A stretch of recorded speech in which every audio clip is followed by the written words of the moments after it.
So, hello again. Alright. Grabe.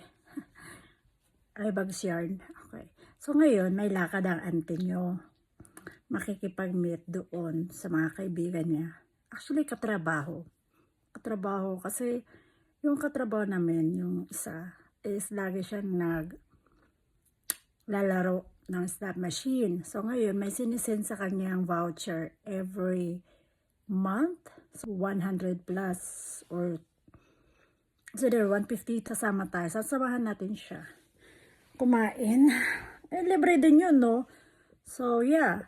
Samahan natin siyang kumain. Kikrave din ako ng oysters. So, punta kaming oysters bar. So, Marcus to run here for 5 minutes and grab one. and this is Isn't the it working? people. Does he like oysters? Oh. Or, yeah. He does? So he's like a white chick. Well, are you gonna show your cousin that? Yes, I'm gonna. This is how you treat this guy. Oh my god. Come on, cousin. I was You can gonna do say better something than bad. that.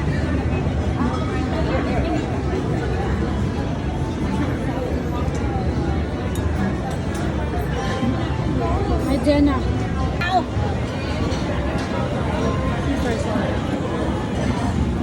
Or like, we'll be eating and then it'll be like dessert, and the girl's trying to take a picture, and the guy will start eating, and she'll, why did you do that?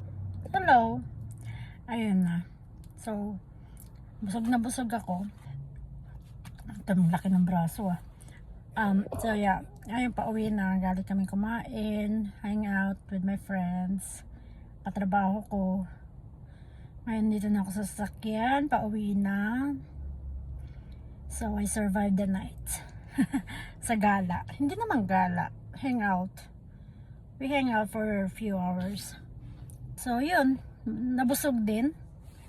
Kaya hindi tayo namayat eh. Ay, tumataba kasi kain ng kain. So anyway, pauwi na din kasi tapos na. And pag uwi ng bahay, maglalaban na naman. So yun yung ganap ko ngayong araw na to kasi day off ko ngayon. So yun yung ganap ko. Maglalaba ako ngayon. Tapos maglilinis. Kung makakapaglinis, kung hindi tatama rin. So yeah, tignan nyo yung harapan. See? Look at the view outside. Yung view ng Las Vegas. Nandito ako sa 6th floor kasi. Yan. 6th floor.